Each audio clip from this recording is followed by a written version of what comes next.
Jean chapitre 8. Alléluia. Amen. Amen.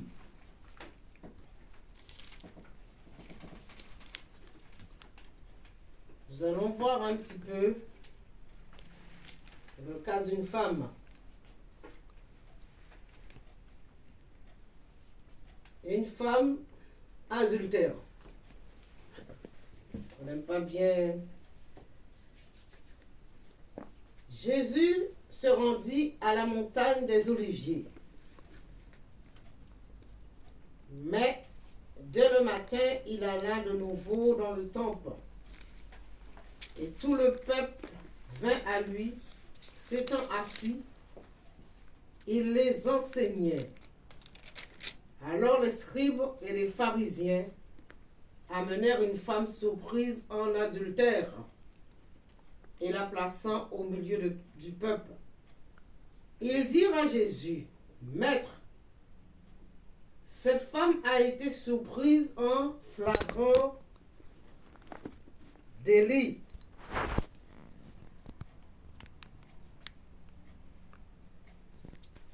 Moïse, dans la loi, nous a ordonné de lapider de telles femmes. Toi, donc, que dis-tu? Il disait cela pour les prouver, afin de pouvoir l'accuser, mais Jésus étant baissé, écrivait avec le droit sous la terre. Comme il continuait à l'interroger, il se releva et leur dit, que celui de vous qui est sans péché jette le premier la pierre contre elle. Et s'étant de nouveau baissé, il écrivait sous la terre. Quand ils entendirent cela, accusés par leur conscience, ils se retirèrent un à un, depuis le plus âgé jusqu'au dernier. Et Jésus resta seul avec la femme qui était là, au milieu. Alors, s'étant élevé et ne voyant plus que la femme, Jésus lui dit, Femme, où sont ceux qui t'accusaient? Personne n'a-t-il condamné? Elle répondit, Non, Seigneur. Et Jésus lui dit, Je ne te condamne pas non plus. Va et ne pêche plus. Va et ne pêche plus. C'est vraiment une histoire extraordinaire, n'est-ce pas? Mais une histoire qu'il parle d'une femme adultère. Et je me suis posé la question, comment ça se fait que ces hommes, les scribes et les pharisiens, les hypocrites, viennent devant Jésus amener cette femme? Dit à Jésus, nous l'avons surpris en adultère. Comment vous l'avez surpris en adultère? Vous étiez en train de la surveiller? Ou du moins vous étiez avec elle en train de commettre l'adultère?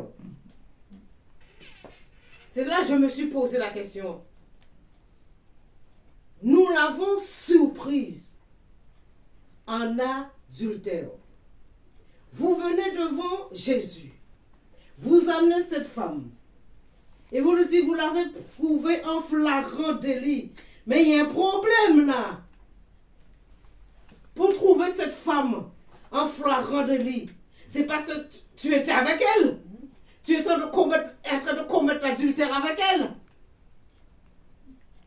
Et pour venir dire à Jésus, voilà, nous l'avons trouvée.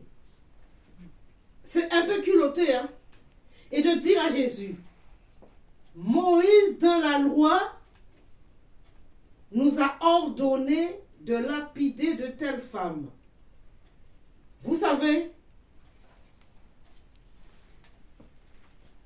il y a des gens qui écorchent la parole de Dieu. Et là, la parole a été écorchée. Dans la loi de Moïse, nous allons voir dans Deutéronome 22. Qu'est-ce qu'il dit dans Deutéronome 22, 22?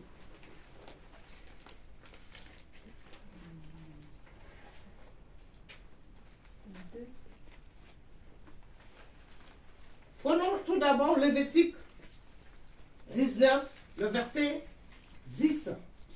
Tout d'abord. Lévitique 20, verset 10. Excusez-moi. Si vous ne trouvez pas, je veux lire, on lira après. Écoutez ce que la loi de Moïse dit. Si un homme commet un adultère avec une femme mariée, s'il commet un adultère avec la femme de son prochain, l'homme, écoutez bien, l'homme et la femme adultère seront punis de mort. N'est-ce pas? L'homme et la femme adultère seront punis de mort. Donc, vous voyez que ils disent, Moïse dans la loi nous a ordonné de lapider de telles femmes. Et dans la loi de Moïse, il te dit, si on trouve un homme et une femme qui commettent l'adultère, les deux seront punis de mort. Il n'est pas question de la femme seulement dans la loi de Moïse, mais il est question de deux, l'homme et la femme. Nous voyons que ces gens-là, ils sont venus pour éprouver. Ils sont venus pour tester Jésus. Ils sont venus pour voir un petit peu ce que Jésus allait dire à ce sujet. Ils sont venus pour voir si Jésus allait contrecarrer la loi de Moïse. Mais Jésus est la loi lui-même. Ils ont oublié que Jésus est la loi lui-même. La parole s'est faite chair en Christ, que la Bible nous dit. La parole s'est faite chair. Qui a donné la loi à Moïse? C'est Dieu lui-même. Et donc Dieu lui-même. Et on vient pour le tenter. On ne tente pas Dieu. On ne met pas Dieu à l'épreuve. Donc ce sont des hypocrites. Ils viennent pour tester. Ils viennent pour l'éprouver. Ils viennent pour dire, voilà ce que Moïse a dit. Mais la parole est écorchée. Ils viennent simplement avec la... Pourquoi vous n'avez pas amené l'homme et la femme en même temps? Parce que la loi de Moïse dit, l'homme et la femme. Les deux seront punis de mort. Alléluia. Les deux seront punis de mort. Et là, on amène seulement la femme. Donc, si tu amènes seulement la femme, donc c'était toi qui étais avec elle? Réfléchissons un peu. Les scribes et les pharisiens viennent dire à Jésus, voilà. Mais Jésus, connaissant leur cœur, Jésus savait très bien ce qu'ils allaient tenter de faire. Quand le diable est venu devant Jésus pour lui dire, n'est-ce pas toi le Fils de Dieu? La Bible n'a pas dit que il va transformer la pierre en pain. Alléluia. Mais Jésus a dit, tu ne tenteras pas ton Dieu.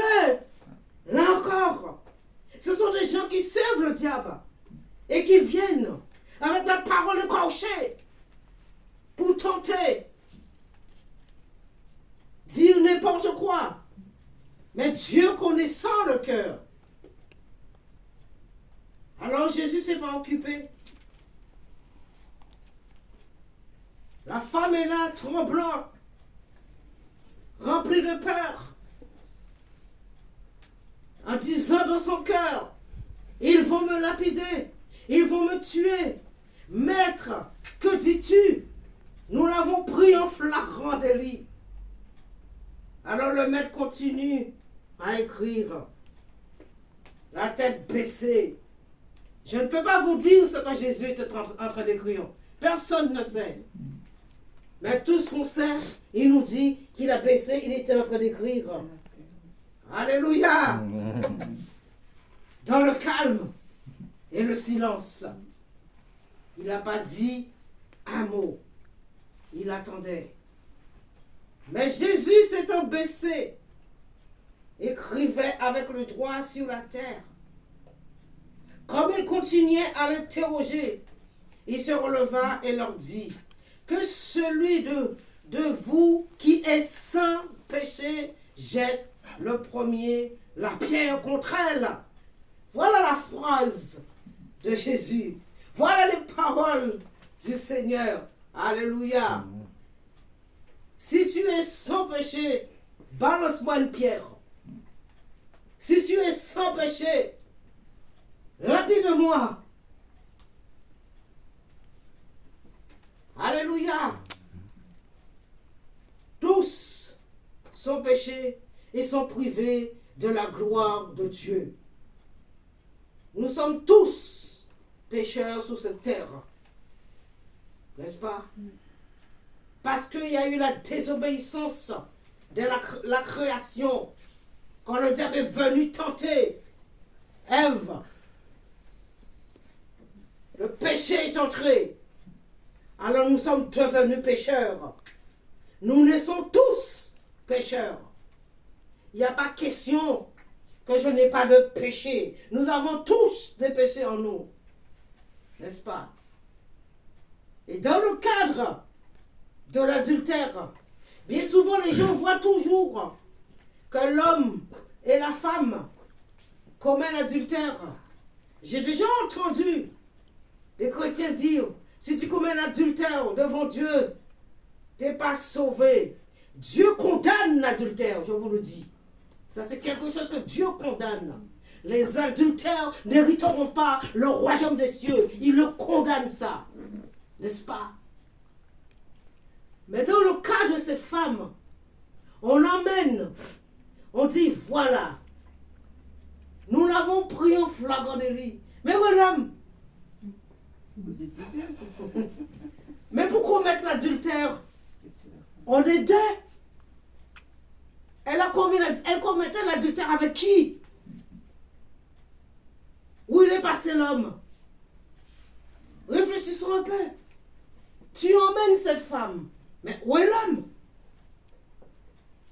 Donc vous laissez l'homme de côté et vous prenez la femme pour venir tenter votre Dieu? Comme si que Dieu ne connaît pas notre cœur. Comme si que Dieu ne connaît pas nos pensées. Il sait qui nous sommes. Pourquoi cette femme se trouvait dans cette situation? Il y a beaucoup de cas. Il y a des gens qui ont fait des sévices sexuels quand ils sont petits. Et ils vont grandir avec ça. Ils vont passer d'homme en homme. Ce n'est pas leur faute. Il faut savoir, comprendre la situation de quelqu'un. Pourquoi elle se trouvait à faire ce genre de choses? Pourquoi elle se trouvait dans l'adultère? Peut-être elle a subi quelque chose en tant qu'enfant. Elle a grandi avec ça. Et sa vie est devenue un enfer à commettre l'adultère. Mais elle n'était pas tout seule. Vous l'emmenez elle pour qu'on puisse la condamner et de dire que la loi de Moïse a dit il faut lapider de telle femme.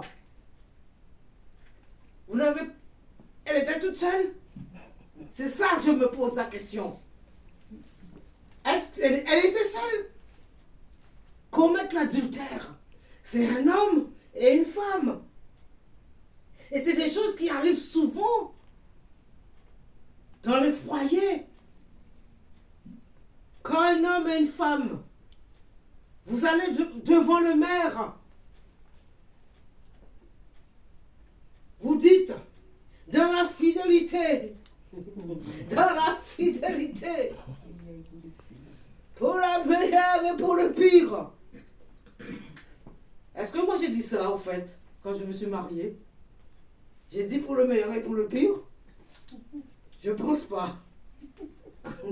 Je pense pas que j'ai pu dire ce genre de phrase. pris l'habitude au mariage, pour le meilleur et pour le pire. Hein? Dans la maladie de ceci et la fidélité. Et après on se marie, on est content. La journée, lorsqu'on se marie, on est content. Hein? C'est une joie de se marier. Alléluia. Et après on rentre dans le cadre du mariage. On fait 1 an, on fait 2 ans, on fait 3 ans, on fait 4 ans. Tout est beau, tout est merveilleux, tout est joyeux. On est content. Et un jour, le gars rencontre une autre. 5 ans, rencontre une autre. Et l'autre, qu'est-ce qu'elle va faire? Elle va tout faire pour briser le mariage. Elle fera tout pour briser le mariage. Elle va commencer à dire à l'homme, écoute, laisse-la. J'ai meilleur pour toi. Va faire quoi? Présenter son corps. Va commencer à présenter.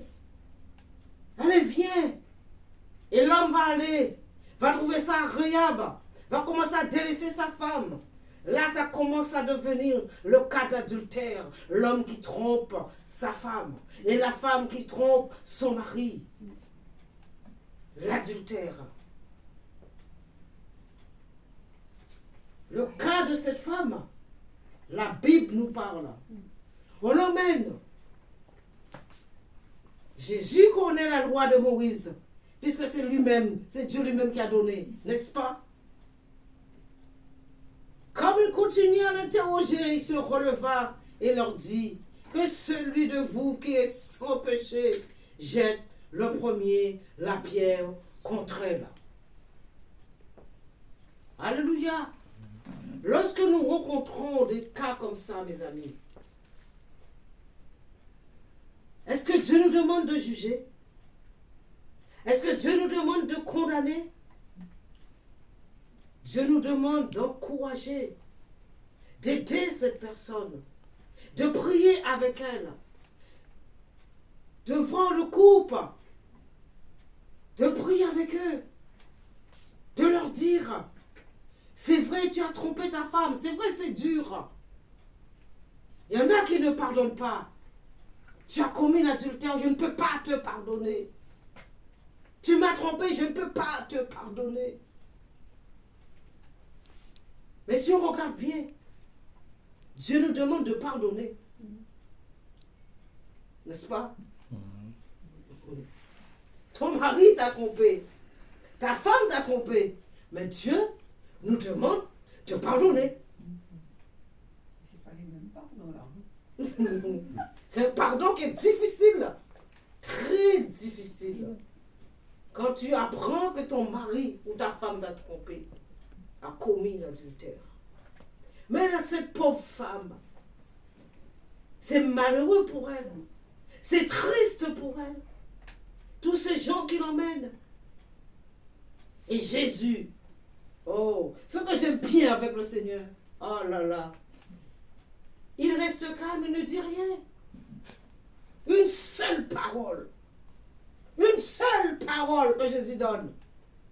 Si vous êtes sans péché, alors prenez votre pierre, balancez sur elle, lapidez-le. Puisque c'est ça que la loi de Moïse vous dit, alors lapidez-le. En réalité, ils ont emmené cette femme. Ce n'était pas pour le lapider. Hein. Il le dit bien. En réalité, ils ont emmené cette femme, c'était pour éprouver Jésus. C'était pour tester Jésus. C'était pour voir réellement son attitude. C'est ce qu'il allait dire. Si Jésus allait dans leur sens, et si Jésus avait été dans leur sens, ils allaient accuser maintenant Jésus. C'était ça leur devise. C'était aller, que Jésus aille dans leur sens pour accuser le Seigneur. Mais on ne piège pas Dieu, hein?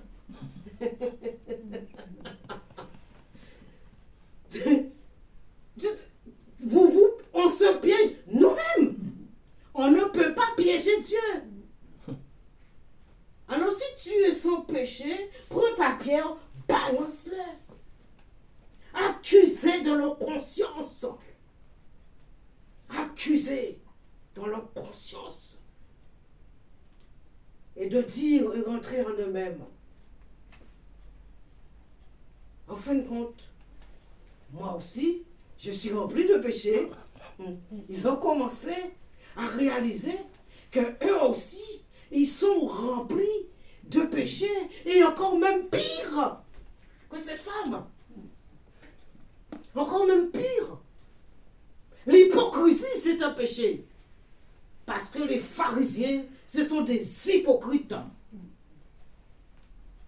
C'est l'hypocrisie, c'est un péché. Devant Dieu, tout péché est péché. Il n'y a pas de petit et de grand péché. N'est-ce pas? De nos jours, on n'aime pas entendre parler du mot péché.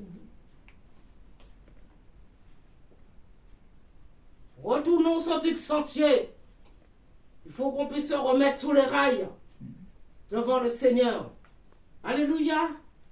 La Bible dit qu'il y a près de condamnation pour ceux qui sont en Jésus-Christ. Mais marchez droit devant Dieu. Marchez dans la crainte de Dieu. Ils sont partis. Alors, qu'est-ce qui reste maintenant? Alléluia. Jésus et la femme seule. N'est-ce pas? Où sont ceux qui t'accusaient? Ils sont passés où? Où sont ceux qui t'accusaient? N'est-ce pas? Et vous allez voir dans ce monde, on va toujours trouver des gens pour nous accuser. Il y en aura toujours des accusateurs. N'est-ce pas? Que tu fais, que tu fais pas, tu seras toujours accusé. Tu fais quelque chose de bien, tu es accusé. Tu fais quelque chose de mal, tu es accusé. Ça, c'est la nature de l'être humain. C'est la nature. L'être humain passe son temps à accuser son prochain. L'être humain passe son temps à vouloir toujours entrer dans la vie de son prochain. Et quand il rentre, et après derrière le dos, il va faire quoi? Il va t'accuser. Il va te mépriser. Et cette femme, c'était son cas. Restons dans la voie du Seigneur, n'est-ce pas? Jésus est bon. Nous ne sommes pas là pour accuser quiconque. Nous ne sommes pas là pour condamner quiconque. Jésus a dit à cette femme, moi, je ne te condamne pas. Et il y a une chose qui m'a choquée dans ce passage. Je vais dire pourquoi. Il y a une chose que Jésus a dit, femme. Alors, et s'étant enlevé, et ne voyant plus que la femme, Jésus leur dit, femme, où sont ceux qui t'accusaient? Personne ne t'a-t-il condamné? Elle répondit, non, Seigneur. Et Jésus lui dit, je ne te condamne pas non plus. Mais je te demande une seule chose. Va et ne pêche plus. Cela veut dire, maintenant tu m'as rencontré. Alléluia. Ne commets plus d'adultère. Quand on rencontre Jésus, la vie doit changer. Alléluia. Mais il y a une chose qui m'a choquée. À aucun instant, Jésus dit à cette femme, pardon, demande-moi pardon. Aucun instant, je ne vois pas où Jésus lui dit, tu dois me demander pardon de tous tes péchés.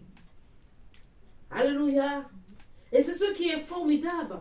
La conversation entre Jésus et cette femme. Personne ne t'a condamné. Alors moi non plus, je ne te condamne pas. Voyez, le Seigneur n'a pas condamné cette femme. Au contraire, il lui dit, va et ne pêche plus. Lorsque nous avons rencontré Jésus, Jésus nous donne une parole. On doit recevoir cette parole. Et maintenant, on doit obéir à cette parole. Et cette femme a reçu cette parole. Cela veut dire que Dieu lui a pardonné. Elle n'a même pas eu le temps de dire, Seigneur, je te demande pardon de tous mes péchés. Mais c'est Jésus lui-même qui prend sur lui, qui dit, je ne te condamne pas, je ne te condamne pas, va et ne pêche plus. Cela veut dire que Jésus lui a pardonné de tous ses péchés, de tout son adultère, de tout ce qu'elle avait commis. Alléluia. Voyez-nous, Dieu agit autrement que nous. Nous voulons que la chose se fasse ainsi. Mais Dieu dit non. Moi, je fais à ma manière. Je fais à ma façon. Cette femme, ils ont voulu le lapider. Ils ont venu l'emmener pour m'accuser. Ils ont voulu m'accuser. Mais j'ai compris leur stratégie. J'ai compris. Alors Jésus leur montre et dit, va et ne pêche plus. Quand nous avons rencontré le Seigneur, cette femme a ressenti cette parole d'amour. Et bien souvent, nous avons besoin d'une parole d'amour. Au lieu de donner une parole d'amour, on donne une parole sauvage, une parole méprisante, une parole de condamnation. Mais en tant qu'enfant de Dieu, tu as goûté à la bonté de Dieu. Tu as goûté à l'amour de Dieu. Quand tu rencontres de telles personnes, tu le prends dans tes bras et tu lui dis, sache que Jésus t'aime. Il ne regarde pas à tes péchés. Viens à lui. Et il te dit, va et ne pêche plus. Alléluia. Frères et sœurs, restons dans la voie du Seigneur. Restons dans la droiture du Seigneur. Restons dans ce chemin de sainteté du Seigneur. Je condamne personne. Amour. Je dis, Seigneur, remplis-moi de ta miséricorde. Remplis-moi de ton amour. Pour que je puisse aimer mon prochain. Comme toi, tu me demandes de l'aimer. C'est ça. Ne pas regarder qu'il est ceci, qu'il est cela. Non, nous devons l'aimer. Il ne connaît pas Christ. Nous devons l'aimer tel qu'il est. Comme Dieu nous aime. Dieu a tant aimé le monde qu'il a donné son Fils unique, afin que quiconque croit en lui et ne périsse point. Alléluia. Des fois, nous appelons, nous donnons des paroles de condamnation. Ce matin, le Seigneur te dit, il t'aime. Dieu vous dit qu'il vous aime, tel que vous êtes ce matin. Va et ne pêche plus. Il te dit, ne pêche plus. Dieu te demande de marcher dans sa droiture. C'est ce que Dieu nous demande. Abandonne le péché. Il a dit à cette femme, va et ne pêche plus. Ça veut dire abandonne cette vie. Maintenant, je t'offre une vie nouvelle. Alléluia. Je t'offre une vie merveilleuse. Une vie de paix. Une vie de joie. Une vie d'amour. Et malgré son adultère, vous croyez que Dieu allait laisser cette femme seule? Je ne sais pas, peut-être plus tard. Après, Dieu lui a donné peut-être un homme merveilleux pour l'aimer, pour la chérir. Alléluia. Et c'est ce que nous avons besoin, de telles personnes comme ça. Ils ont besoin de gens, un homme, une femme, pour l'aimer, pour chérir. Alléluia. Va et ne pêche plus. Alléluia. Je ne veux pas être très long avec vous. L'heure du repas, Je sens, je vois que vous avez faim. Alléluia. Merci Seigneur. Hein? Deutéronome 22. On va terminer avec le verset Deutéronome 22. Merci ma soeur. 22. Entre dans le feu. Alors, Deutéronome 22. Donnez-moi le passage. Parce que Deutéronome 22. Vous allez voir. Ça, c'est la loi de Moïse. Moïse. On a lu Lévitique. Donnez-moi le verset. 22. Alléluia. Merci Seigneur pour ta parole, qui est la vérité, qui est vraie. Deutéronome 22. On va terminer sur ce verset. C'est Deutéronome. Deutéronome. Voilà, c'est pas 22. Deutéronome 22. Si l'on trouve un homme couché avec une femme mariée, ils mourront tous deux. L'homme qui a couché avec la femme et la femme aussi. Tu ôteras le mal du milieu d'Israël. Lisez ce passage. Vous allez voir, ça parle de l'homme et de la femme, de toute catégorie. Maman, papa, lisez, vous allez voir. Voyez, quand on dit coucher, ça veut dire adultère. N'est-ce pas? Je vous laisse, si l'on trouve un homme couché avec une femme mariée, il le dit bien avec une femme mariée, ils mourront tous deux. L'homme qui a couché avec la femme et la femme aussi, tu ôteras ainsi le mal du milieu de ta maison, du milieu d'Israël. Amen. Alléluia. Donc vous voyez que la loi de Moïse nous dit que c'est les deux. C'est l'homme et la femme. Il n'y avait pas simplement la femme. Mais ça, c'était quelque chose pour éprouver, tester Jésus. C'était pour l'accuser. Accuser le Seigneur. Si le Seigneur allait contrecarrer la loi de Moïse. Mais c'est lui la loi lui-même. Alors je ne vois pas comment ça se fait qu'il va aller contre. Voilà. Je ne suis pas venu pour abolir, mais pour accomplir. Amen. Alléluia. Que le Seigneur, que Dieu puisse vous bénir ce matin. Va, Dieu te dit, va et ne pêche plus. Amen. Alléluia, soyez bénis au nom du Seigneur Jésus-Christ.